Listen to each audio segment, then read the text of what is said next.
Yeah, it's recording. Welcome to Walking the Room with your name? My name's Garrett Morris. Hello, Goose. What's up, Maverick? I'm going to call you Goose. Oh, my God, dude. Let's do a full fucking Top Gun version of this show. You know, I've never seen that movie? Yeah, you're Kelly McGillis, and I'm a motorcycle. What? I don't know what's happening. I've never seen that. Welcome once again to Walking the Room. You've never seen Top Gun? No. How have you not seen Top Gun? Well, what happened? Straight guy. Oh, for God's sake. I mean, I fucking never- every fucking guy that listens to this has seen Top Gun at some point. Yeah, anybody who's seen Top Gun is gay. That is so... Hi. All right. Yeah. Fuck, you know. You Gay. say that like it's a bad thing. It's Once fine again, to you're be using gay. gay as a negative outcome. In As a jail, it is. Look, in 24 hours a day, I'm in lockup in my mind. I'm in fucking lockup. I wish you were fucking locked up. And so when I come in here, this is a cell. Someone's going to be a bitch. It's going to be you because you're the fucking sweater girl with a hat. I can the fucking fucking take bad- you. I can take you. Oh my God. I can drop you. I'm the small guy that comes into prison, looks at the biggest dude, goes nuts, hits him with a fucking cafeteria pan over his head, and just starts screaming. And they have to drag me up to solitary for 6 months. And when I come out, respect. Respect. No, you're like a fucking monkey. You're like a fucking crazy wild monkey. Yes. Walking the Room. You're listening to Walking the Room with Greg Barron and Dave Anthony.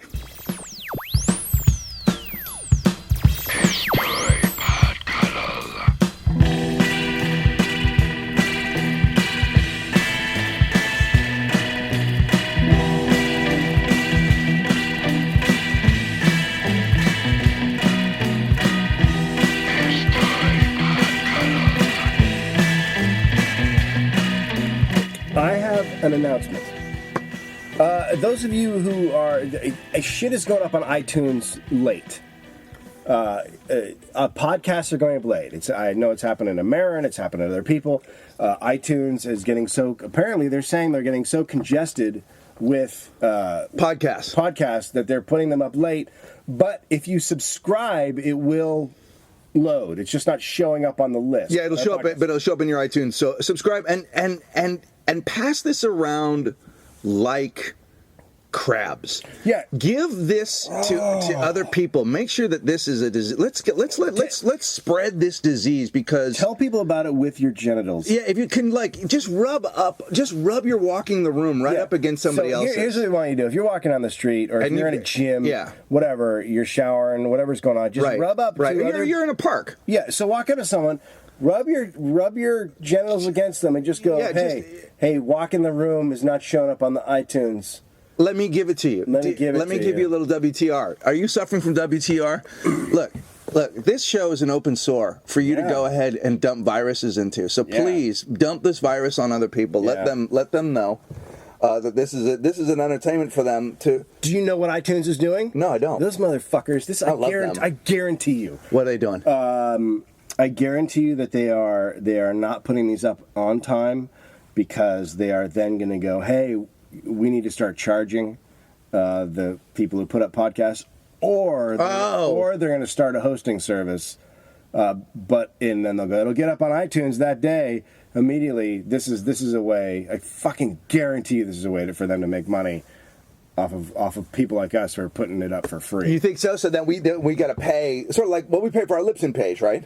We do. Yeah, but there's a lot of money there that can be made there. Well, because everyone's making a podcast, and Apple. You know, and I'm not against that completely because it'll weed out the weak. There are those people that can't even get a credit card thing going online, and their podcast will be fucking shut down. Losers. No, I'm not for it. I'm in Radio Free Europe. Come on, iTunes, don't do it. Yeah, well, we'll see what happens, but that's my. Last week we had the last two episodes. We were joined by a marsupial. Well, kind of an Australian virus. Yes, we caught a serious case of English prisoner blues, and we had Will Anderson from Tofop, 30-odd foot of pod. In the room, and I gotta tell you, I enjoyed having another fucking wall between me and you. I like anything between me and you. Handsome fucking wall. I would like a fire. I would like a burning. Also, an articulate guy who's not so hard to look at. Like I enjoyed having something else in the room. But did you, the listener, enjoy it? Listen to you. I would like to put a. I would like to put a. I can't. I see something happening. Is that a long louder? pan a sound. Make a sound. Fill it just with once in your life. Set it on fire. Oh, I would love that too. Now I could dunk your fucking head in there. It would be awesome. I would love to. Your screams would be like listening to a Danny Elfman soundtrack. Why are you looking just at my gorgeous, hat? Look beautiful. Me in the fucking eyes when you talk to me. You're insane. You're reading my hat. You know my fucking eyes don't work at the same time. What up, walleye? Oh, I can't help it. And yet I still get on television. Tell me about. Listen, if you listen. Well, when you fucking have to carry this podcast, yeah, it's hard.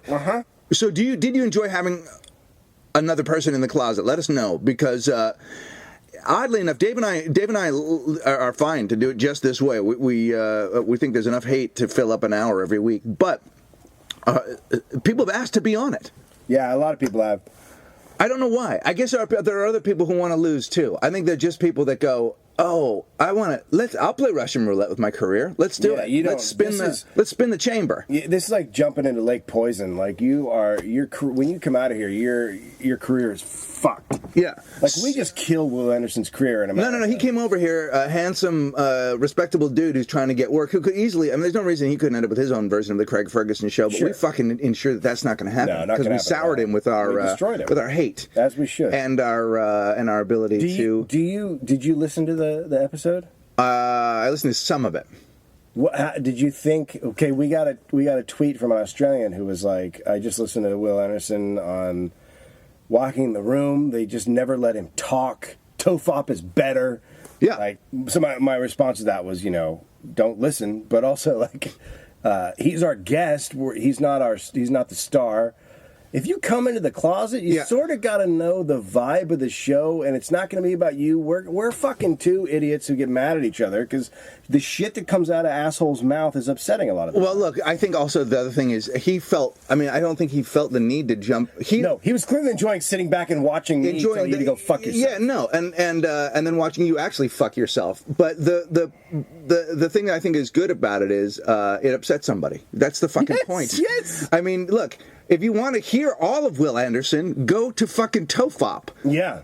And if he's going to be on this show, we also put him on for 2 fucking weeks, you cunt. So listen to me. Yeah, I did, and I'm happy about it. I'll do it again. I'll do it again. You fucking, not just he's a cano cunts. Let me tell you something. So last week I flew to New York and I performed on John Oliver's show, and I want to say something. I want to credit the listenership of this show and Dave. So I feel like now I have 2 careers. I have my stand-up career pre-Walking the Room and post. So I go on and I do a set, which you'll see in March. Powder. That's the fucking worst. Don't even try an acronym that. Now listen. So post Walking the Room.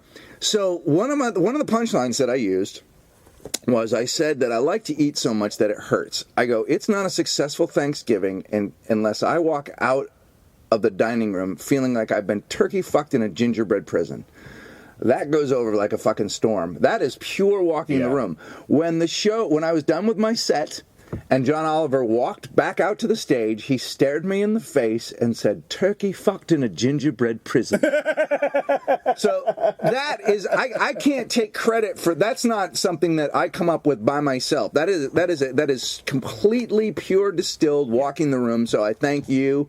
In some way I want to feel like you guys connected with not only a crowd of young New Yorkers, but also John Oliver, who spat that right back in my face. I'm sure he thought the rest of it was horse shit, but it was, it felt good. It did feel like I was selling the brand. How long was your set? 15 minutes. 15 minutes. And my punchline was, Tim Tams tastes like God's vagina. And I'd gotten some notes saying, hey, listen, you can't say it exactly like that. Well, of course, I said it exactly like that. So then they said, listen, you've got to go back out into your punchline again. What? Yeah, you got to close your show again. Here's what was great about it. Because you and I had done so much time on television, they said, well, tell them what's going on and then you'll do it. And I said, no. Let me go out and talk to the crowd for a minute. Can I go talk to the crowd for a minute? They're like, yeah, go ahead. So I went out there and I said, roll camera. I did another bit.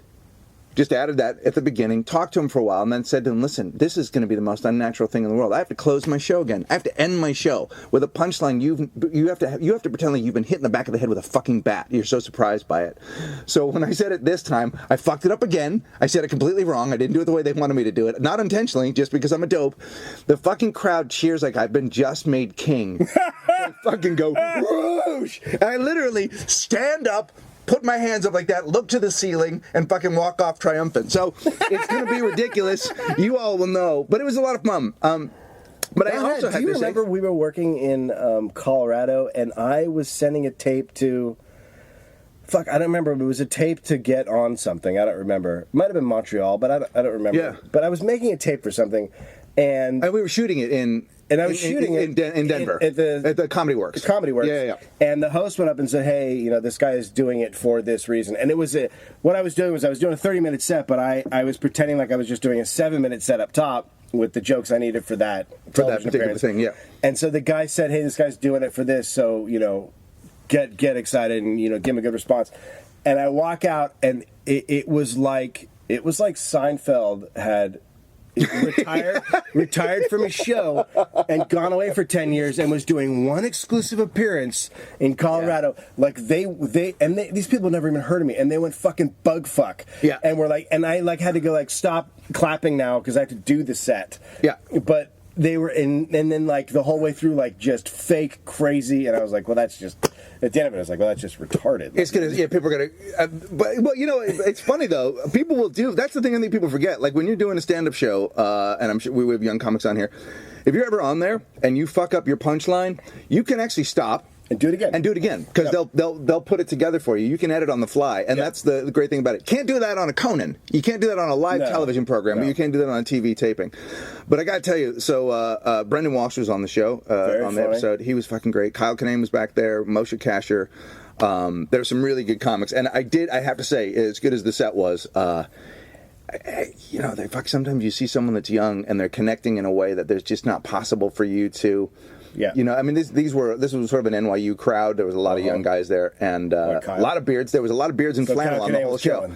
I didn't see Kyle said he was the next night. He said he did well, but there were 2 beards and 2 flannel shirts on my show, and to be honest with you, I brought a flannel shirt with me just back to New York. So it was New York. I had considered wearing it, and then I went, no, I got to go fucking bow tie. Yeah.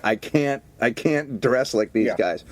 And then John Oliver was spectacular. So it's a good series. It's a really good series. Did you do your? Do you know? Can we talk about your material? Glenn Wool? No. Glenn Wool is from Canada, but is big in England. You would like him. I've heard his good. Yeah, I heard an interview with him on Maron's thing. Yeah. He was on this thing. Kirk Fox. Do you know who Kirk Fox is? Yeah, I love Kirk Fox. He's great. He's very funny. I don't even know who he was. I just met him. I met him in the fucking lobby. Former professional tennis player. I did not know that. Ranked 200. Played pro tennis for a long time. Big fucking deal. It is, if you think about it. Big fucking deal. Hey, you know what? He could fucking bring you the hinge and knock the shit out of you. I don't give a shit. He'll fucking tear your shit up. He's got a mustache. He's got a fucking good mustache. Not like that porno shitty sweaty thing that you had in here. It literally, when you had that beard in here, this whole place felt dangerous. Yes! But not Jesus Christ, what the fuck is wrong with that? Yeah. You coward. No, it should feel like fucking danger. No, you felt like... was there a man in the room? Was that upsetting for you? No. Not that kind of danger. Oh. Not like, oh, this guy's going to hurt me. But like sickness danger. Like, oh, you're like warm mayonnaise. You're going to make everybody shit out of their ass for a long time. You're a fucking illness. You were an illness. That kind of danger. Like, if I'm around you, will I catch whatever it is you have and then shit my brains out? Yeah. Because you looked like you were dying. Well, I was disappointed you got rid of it. I had to. My wife wouldn't let me put my stuff in her. Dave, you're not supposed to put the vagina is to fuck. You I don't put care. I just put it in a hole somewhere. No, you don't put stuff in there. You just put your penis in there. No, No, that is not. It's like my son. I'll take a truck and I go truck, and then I'll put it in her one of her holes. Truck. You just really confused me, and I think my son. He has little toy trucks. Why does he truck, and he likes to put in places. Truck. And I will do that with my wife. I'll take a truck, and I'll slip it in my wife's. Just know that you talked about you talked about your son when you were talking about fucking your wife. That whole kind of doesn't everybody do that? Look, I don't want to be a part of your German porn thing, whatever that's all about. I don't go German family porn with you on this podcast. Truck. I can't go German family porn with you on that. Let's talk about the set. What did you want to talk about? Oh, I didn't.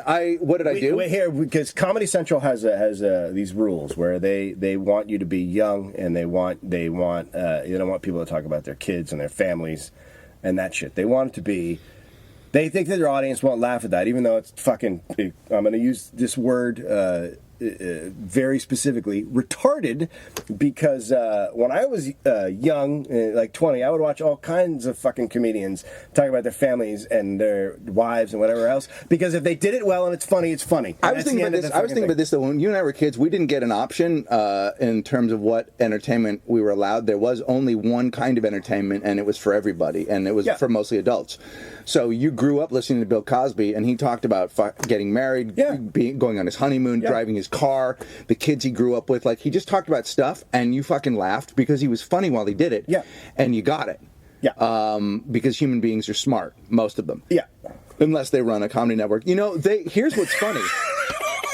Here's what's funny, and here's why I went out and did a second bit. They asked for something. They said... They were like, will you please do the Vampire Weekend review bit that you do where I read a review that I got off iTunes? And I was like, I don't think that's going to go great. It's just, it's a funny thing if I just pull it out in a casual set where I'm talking, but it's not in a fucking... Right, it's just, And they're like, go out and play. Would you just do it? It'll be fine. So I did it. I was like, all right, I'll do extra, I'll throw it in there. It did well once over the weekend, so I tried it, and it went okay. Yes. But but not great. Right, you knew that. Here's what was great though. So I wore all black and bow tie and army boots and whatever. So, but I dressed like an adult. But I also said, so when I went back out, and I said, is the camera rolling? And I said, look, I really like my outfit tonight. I'm an adult. I dress like an adult. But I also look like I could walking around this room with a tray going, Taquito, how are you today? Yeah. Blue. And that fucking, killed. So I think I'm going to, because I probably will have an opportunity to be part of the editing because my managers are making this particular series. And I might just say, why don't we put Taquito in there where the thing was, because it actually went better and Comedy Central was wrong, and because then they don't give a shit if the joke's funny. They just want to target to the audience. They want to play to the room, which is why a lot of the comedy on comedy, a lot of the stand up on Comedy Central fucking blows. But to be fair though, they did, like, this kid came out before me. I can't remember his name. It might be Michael Levine. I can't remember. I just met him, and he had a beard and a flannel shirt, and his last joke was fucking. He said, I look like a rapist, and yet I have the self-confidence of someone who's been raped. And the place, rape has been handed down from Sarah Silverman to the young people, and they've exploded with it. So they love that punchline. Yeah. And the place just went nuts for him. And he just was of this particular room's generation. Yeah. He just connected in a way. I can't be that. Right. Like, I can only do what I do, and I can do it as long as I can do it. And if people like it, I wouldn't. Well, it's like me. I went up at the Laugh Factory, and there's a new room in L.A. called Meltdown, which is fucking awesome. Yeah, and it's like the new younger kids or but it's an awesome room, and I love that room, and I'll probably keep doing it a lot. But I went to the Laugh Factory this week, and I opened for Tim Allen, and I did my set, and I just talked about being married and having the kid and everything, and it fucking killed, and I'm like, right, this is where I should be. Dude, and when your own crowd comes, like when I went, I sold out at the Improv the other night, only because I was doing one show, only one. Yeah. But please do not take that as a brag. But the crowd that showed up were people that were expecting the kind of comedy that I do, mm-hmm. and I think there's a lot of different ways to do it. Comedy Central is very narrow focused, so that's fine. It doesn't really matter. But I want to talk about Tim Allen for a minute in a second. When I was back there, the other funny thing is, like, comics that are younger than us. Mm-hmm. They don't think of themselves like the way Comedy Central thinks of them. No, they don't. When I was back there, Kyle Kinane was like, you got to do... he does a show where he and his buddies only do broken jokes that don't work. Oh, my and God. New things, only new. I could fill up that show. They could let you have an hour. And the whole audience could pitch in, and in the end, somebody could throw a towel around you. And then Kumail asked me to do Meltdown. You know, Oh, like, and all those guys were super great. And I like the ageism doesn't go that way between comics because I think there's a respect. Now, a lot of these guys were like, I remember when I was like, right before I was in high school, I saw you on HBO, and I was like, yeah, of course you did. You know, no, truly, like, I know. Kumail was like, oh, I really love Mantastic or whatever.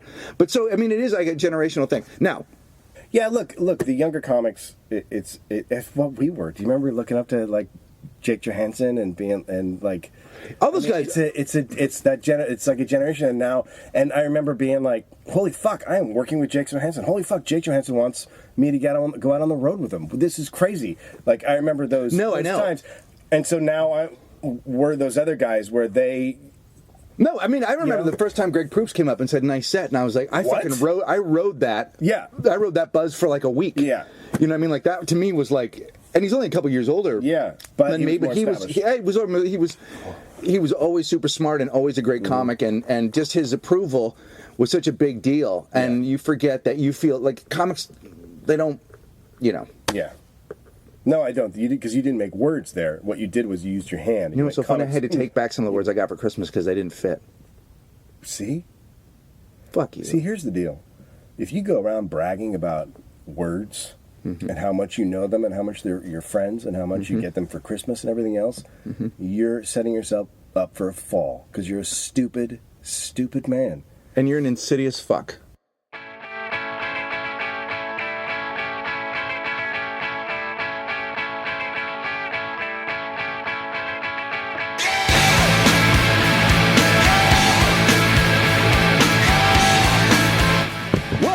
Segment 2 of Walking the Room. I'm Greg Behrens. This is a podcast.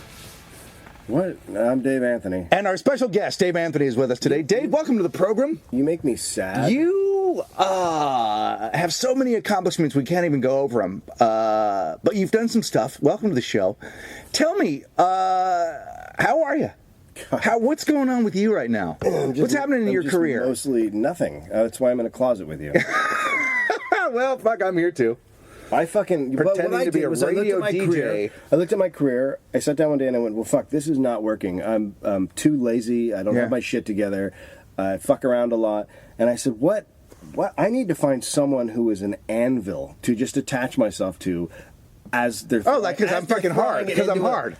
You mean an anvil because you like an anvil because I'm a fucking rock. And then I solid. I had them solid block of comedy. I had them the anvil leg to an anvil, and then they threw it in the lake, and now I'm drowning. Yeah, lake funny, and here you are, fucking drowning in comedy. Woo!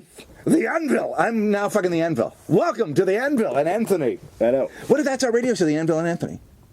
Shut the fuck up. $10,000 party cash, the Anvil and Anthony all weekend. Shut the fuck up. All weekend shut long. your mouth. Just shut it. The Anvil and Anthony. So, the Golden Globes are last night. Right. Yeah. We're taping this on Monday. It'll come up next Sunday night. Yeah. I don't watch award shows. I don't like award shows. I think that I just think they're fucking stupid. I mean, that shit's all subjective. It's a popularity contest. It's done just to boost people's careers and sell movies and blah blah. I'll be honest. I'll be honest in saying I sort of feel the same way. I don't always watch them, but I do like when something I like gets rewarded. Yeah, well, that's the weird thing. I do like that. Okay, here's the thing: is I watch these shows and I go, well, of course that won. That's how it fucking works. That stupid thing won over this. But then, and so I dismiss them. But then when someone I like wins, I go, well, yeah, that person's good. So my mind's all fucked up about it. You know what I mean? Because that is truly the nature of awards. Look, they nominated Johnny Depp. The Tourist. They nominated The Tourist. On the carpet, on the red carpet, she says, Angelina Jolie, yeah, I've never really thought of myself as funny. Like, she said, I'm as surprised to be here as you are surprised to see me, but I'm good to look at. Yeah.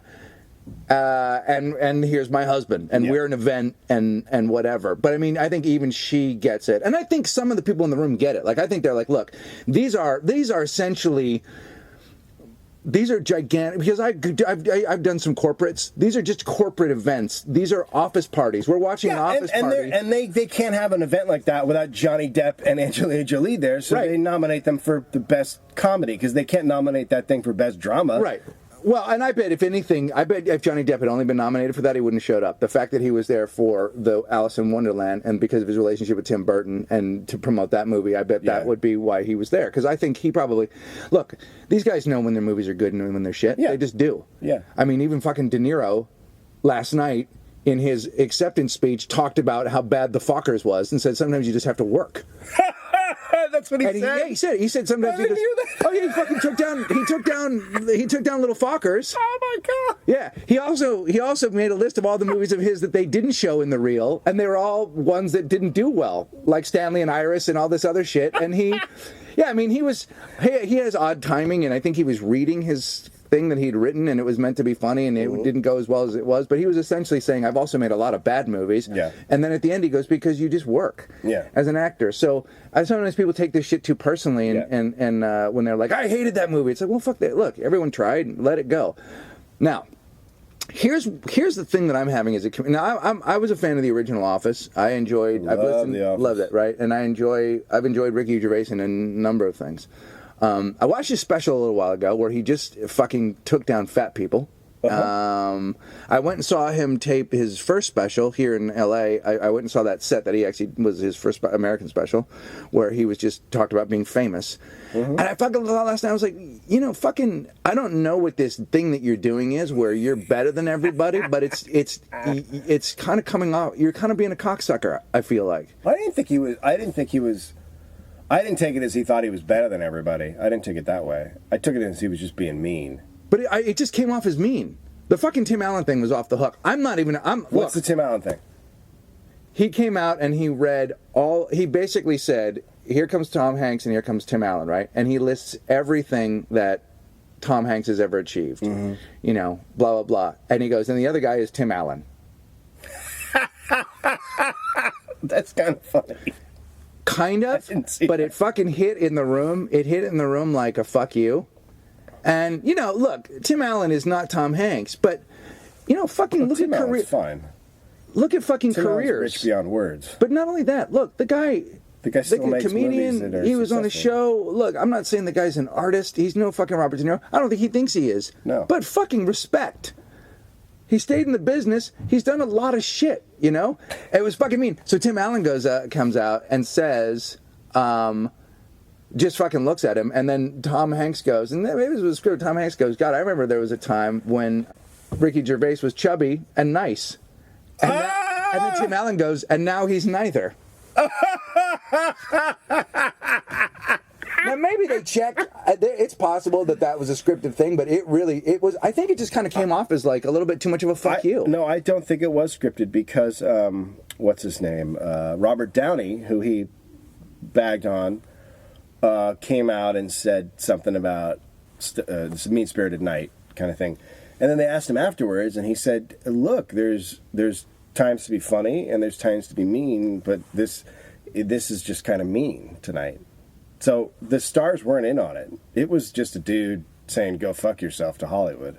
Yeah. Which I don't have a problem with. Like I said, I think the awards things are bullshit, and I think that it's just this whole fucking nonsense thing, and no one takes the Golden Globe seriously. It's just this joke thing, right?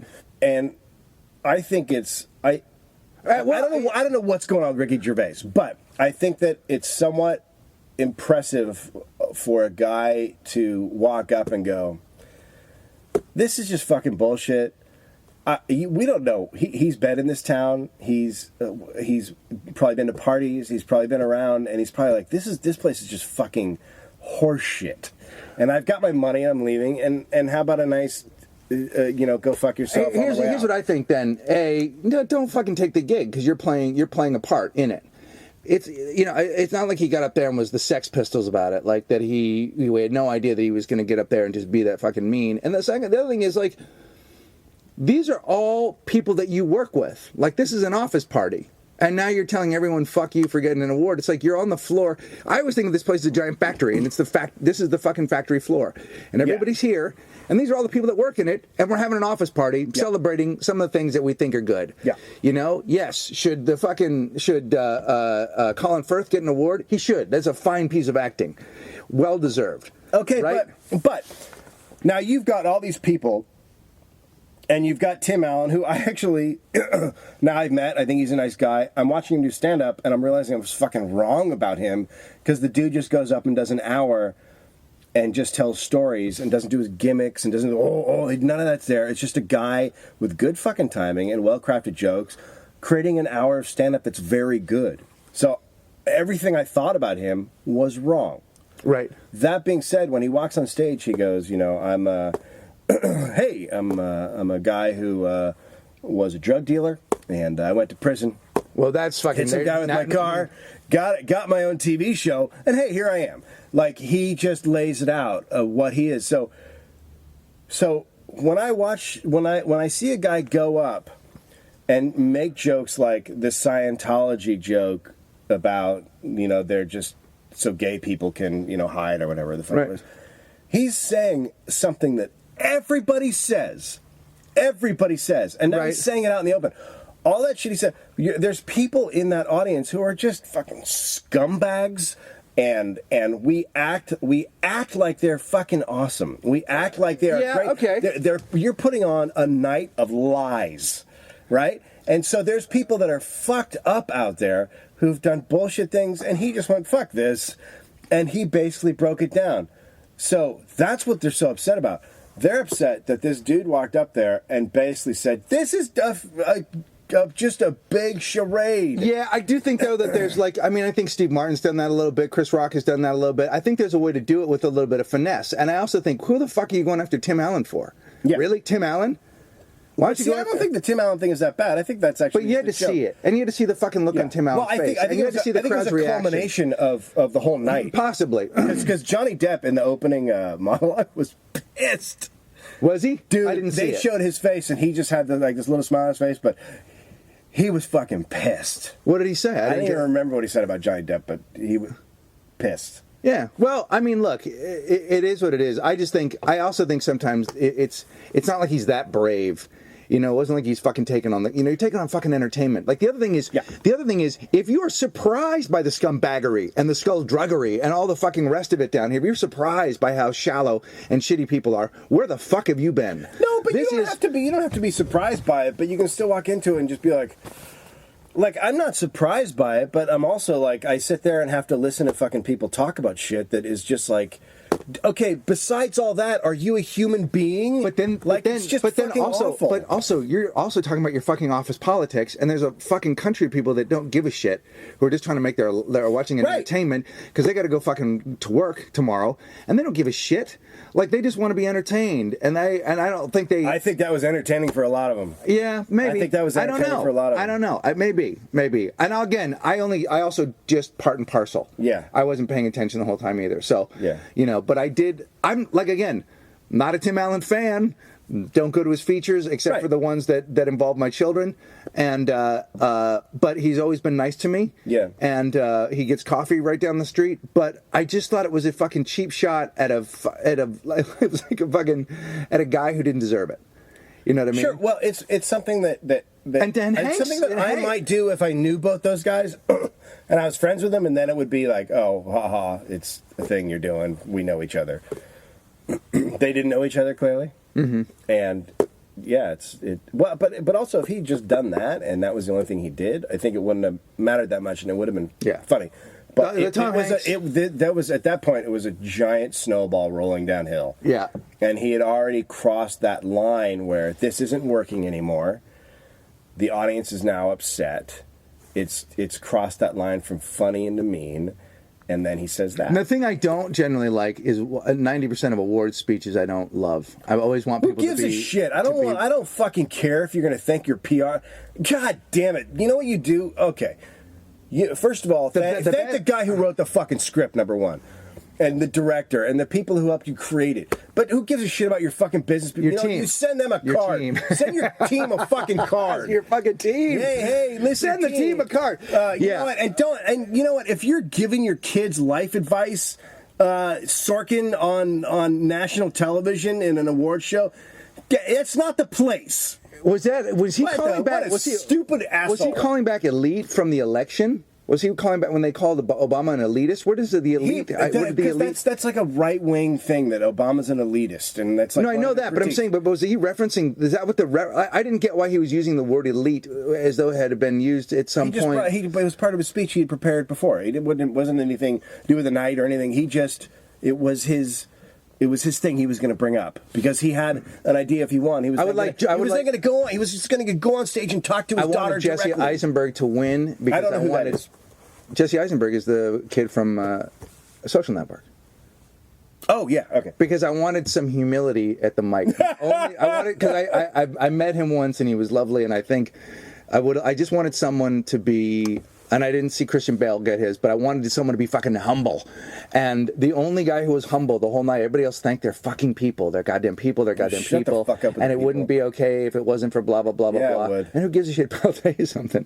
The guy, the second guy of the producing writing team of Glee who said, I would just like to thank school teachers in America, public school teachers, because they don't get paid enough. And that's all he said. Yeah. And that was like, yeah, that was nice. That was a nice moment. To all these rich assholes who are, I don't know. I mean, that's my big problem with award shows and not necessarily the Golden Globes because it's not as bad as the Oscars, but the Oscars is just this glut of wealth. In a there's a lot of people that are just like, fuck, man, I can't afford a can of chili. And it's just, to me, it's just kind of gross. It's what I like? It's just a display. It's Walking the Room Chili Awards. Marie Antoinette. Walking the Room guillotine. The Walking the Room Chili Awards, where we fucking give we award chili to people who deserve it. Yes. How about that? But that's what about the Walking the Room Chili Awards? Look at this. We're already having a fucking. So what? We'll figure it out. We can afford it. We can foot the bill because you and I have. While we're failing. What kind of chili? We'd have to find out from the. We'll have to sample some. Well, I'm a big fan of stag chicken chili. Then we'll do that. Like I'll put my dick in that and I'll just leave it in there for an hour. You know what I'll do is I'll allow you to do that and then I'll fucking cook it in the can so that it fucking burns it. No, you don't want to burn my wee wee. Yeah, I want to fucking fire it up. I want to fire up your. Speaking of awards, by the way, is it weird listen that to me. On the Walking the Room page, we've decided to have our kid call his penis my hog. No, because I have my daughters call their vaginas their Rick Fox. So when the hog gets together with the Rick Fox. We'll be right back.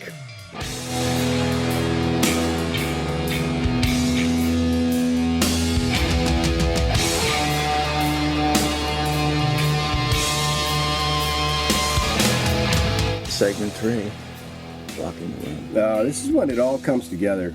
Yeah. Segment 3 is when the first two segments have fallen by the wayside. Yeah, and segment 3 is the culmination. This is really sort of where we catch. I mean, this is the segment where we catch fire because what happened is you sucked the life out of segment 1, right? Yeah. I rally in segment 2, but can't pull it together.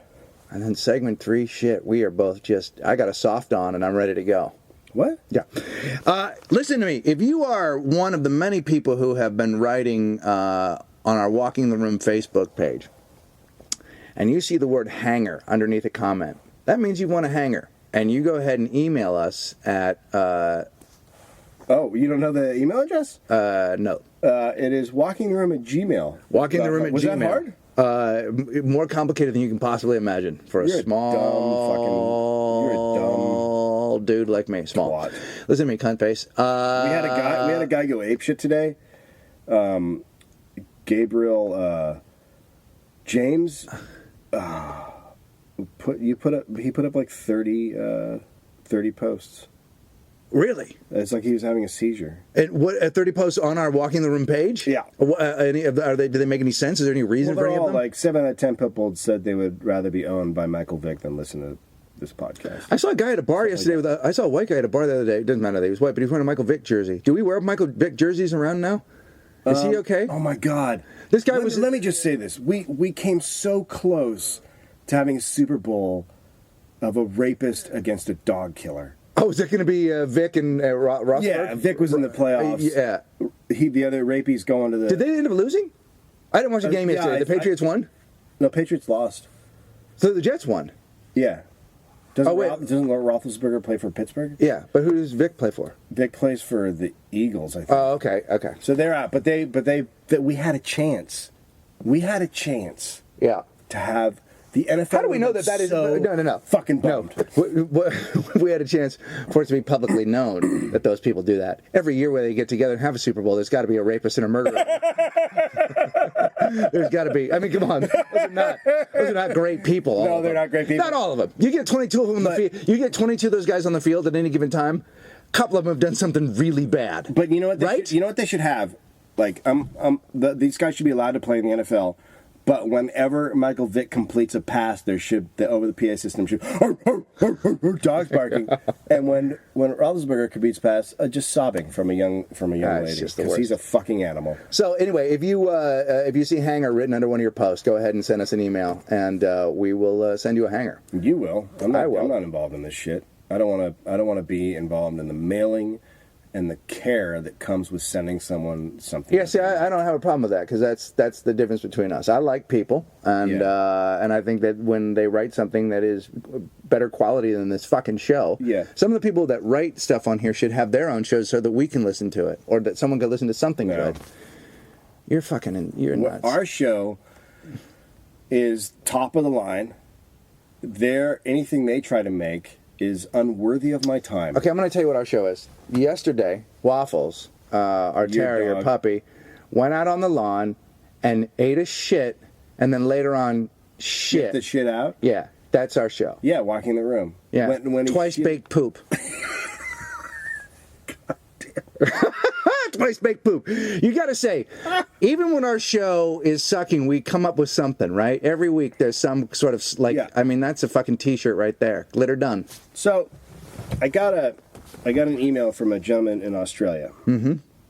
And I wish I knew your name, but I don't because I didn't save it here, but thank you. He sent us an article. Now, I love when people send us articles that are scanned, when they email you articles that are scanned, because that means that this probably happened before there was the internet, or it's on a tiny publication that doesn't even... Right, so it's scanned from actual newspapers, what you're saying. Lauren Goldsworthy was treated for smoke inhalation on Wednesday afternoon after a lawnmower exploded in a spare bedroom of her home in Stratford Street. Now there's a problem. Is there? Or is that someone just living right? No, well, okay. Is she like, I can't leave this outside because it's my precious lawnmower, so it's in her bedroom. My boyfriend in her bedroom. It's not even like it's in the fucking kitchen. It's not part in the living room. She took this shit to her bedroom. Oh my God. Right?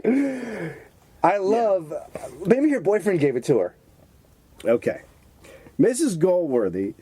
I got a bad feeling about where this is going. Yeah, Mrs. Goldsworthy said she tipped the lawnmower over to clean it when fuel spilled out onto the floor. Okay, ready? Hey, guys, I'm just going to take my lawnmower to the bedroom to clean it. I'm sorry, what? You guys, I'll be in the bedroom cleaning my lawnmower. Why was she going to clean it? I dropped my cigarette from my mouth, and the next moment, there was a huge explosion. Okay. So she's in her bedroom with her lawnmower smoking. Here's where I begin to get a boner. Yeah. There's a hot Aussie chick having a smoke, leaning over an upturned lawnmower. Yeah, that's leaking fuel. I would assume. How hot is that? Yeah, it's fucking... What kind of laundry do you think she's You want to know something? Small, you know what? When they make Abercrombie and Fitch ads, they don't put the right picture in there. Right? How hot is that? Just a chick with a smoke? Maybe she's fat. Yeah. You know? She's got short, curly red hair. Yeah. Like a bob. Yeah. And she's just working on that. Good day. LM. Good day. I'm going to go get the LM and bring her up here and see what's wrong with her. The flames went into my face and scorched my hair, and then it spread all over the room and burned my vacuum cleaner, the walls, the ceiling, and some photos.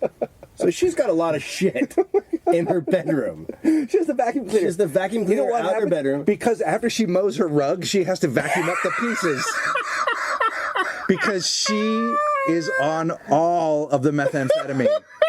She's on all of the methamphetamine, right? Okay. I tried my best to put the fire out. I grabbed loose carpets and threw it onto the fire, but the flames just kept spreading. So she put kindling on it. She grabbed the loose carpets, not the ones that are tied down. Right. The ones that are loose hanging about. You know how you have extra carpet in your Carpets! house? You know, It's not like she had a carpet in her bedroom. She had loose you know, like you have a bunch of carpets around in your Just bedroom? hanging out. There they are. There's a few of them. Miss Goldworthy said, although she had been convicted of arson before, this time it was an accident. I swear this time I did not do it, she said. The previous times when I set stuff on fire, totally me. Totally my bad. I did it. I totally, yes, that was me. Listen to me. This time I was just cleaning my lawnmower in my bedroom. Would I have tried to put this fire out with my face if I had said it? Let's be real about this. There were carpets in there. I am not on drugs. No. I'm not on drugs. No. I'm just a lady who brought my lawnmower in, tipped it over, spilt fuel everywhere, and started smoking, and then tried to put it out with other flammable things. I was convicted of arson when I was 18 because I set fire to a curtain in my house to get help when I was being abused. That's one way out. I mean, that's how you do it. Also, phones. Here's the thing. I could call the police or the fire department, but they might not take me seriously. Right. But if I set fire, I'm going to send a signal. I mean, at least if I get arrested, I'll be in there. Right. Okay. It's what a lot of people don't know how phones You know what? There's work, a little and lot. they do know how I hate fire to say works. this, Dave. There's a small amount of logic there, right? I make a phone call. I'm being Right. abused. I make a phone call. It's my word against theirs. Yeah. I'm a child. I set a fucking fire. That child, she's 18. People are dealing with me. Yeah. No, they're dealing with you by putting you to prison Yeah. because you set something up. Well, and then also the scenario, her parents weren't there. She lived alone when she was 18. She was being abused just emotionally. You ready? Yeah. So now, some advice giving. Yeah.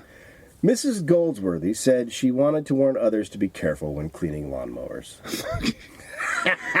She's not wrong, Dave. Metropolitan Fire Service Southeast Regional Manager George Rodas echoed her warning. Please, no smoking when working with lawnmowers, and certainly not inside the house. I love it. Let's just not do it inside the house.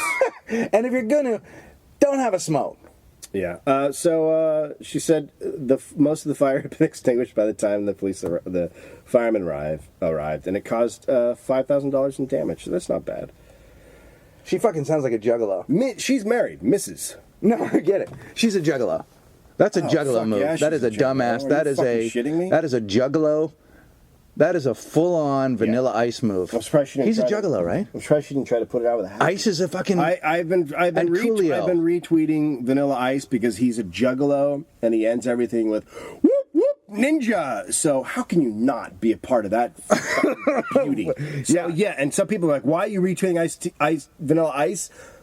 Because He's a whoop, whoop, genius. ninja. That's why. Yeah. And so I said that, and someone else retweeted it, and then they tweeted me and said, "Oh my God, now he's following me." So I can't help you if Vanilla Ice sticks to you. Vanilla Ice stick. I will keep wanting to say Ice tea. Vanilla Ice. I can't help it. You okay, Daddy? Yeah. I can't help it if Vanilla Ice sticks to you. He might though. I mean, Vanilla Ice is fucking. sticky. Somebody tweeted me the same thing. yeah? I'm following Dave Anthony. Then I start following Vanilla Ice. Vanilla Ice is not following me. Yeah. Well, now you're in. But it's a chick. Yeah. It's a chick. Yeah, he's not going to follow me. No, he's not following a dude. He's not going to follow you. I just have a picture of him. Have you responded? Do you respond to him like you did to the Kardashians? I've done no, I've just been retweeting him. Because it's just that good. Oh, fuck. It's awesome. If you enjoy the show, you follow us on Facebook. You guys can have some rousing conversations back and forth. We will engage you. The walking the room page is imminent. It's coming really soon. First, what has to happen is they have to invent the internet, and then someone has to talk about a URL and a web page, and then we need to get some code, and then someone's going to make us a web page. That's going to be something. And by the time that web page goes up, we'll be onto a new medium that exists on a small chip right behind your eye. Personal holograms. Yeah, you'll be able to, holographic life-size walking the room play figures that you can put your finger in. You can email us at walkingtheroom@gmail.com. You can follow us on Tumblr. Same thing, locking the room, and I think that's it, right? Yeah, And Twitter. And we're on Twitter. Yeah, yeah. And glitter done. And glitter done, motherfucker. Glitter done.